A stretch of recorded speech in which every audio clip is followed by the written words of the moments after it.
Lorna Cowan is one of the many people who decided to take part in early voting and was surprised to see Jim Norman's name still on the ballot. I left it blank. I didn't want to vote for him in the first place. There's nobody else there, so I'm not going to vote in that particular slot. Norman was disqualified from the ballot last week when a judge ruled he filed a false financial disclosure statement, but he could actually be renamed the nominee under state law.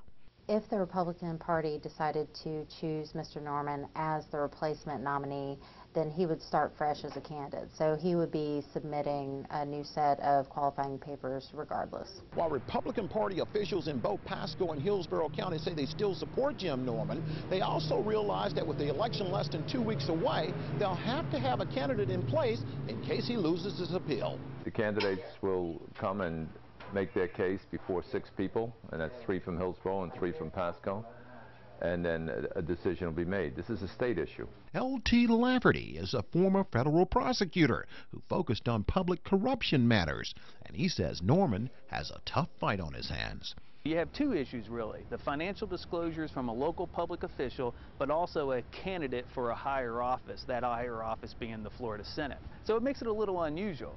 And then of course the 800-pound gorilla in the room is the FBI criminal investigation. District Republican officials say they take this matter seriously and will make a decision on whether to name a replacement candidate soon. Melvin Beal, 10 News.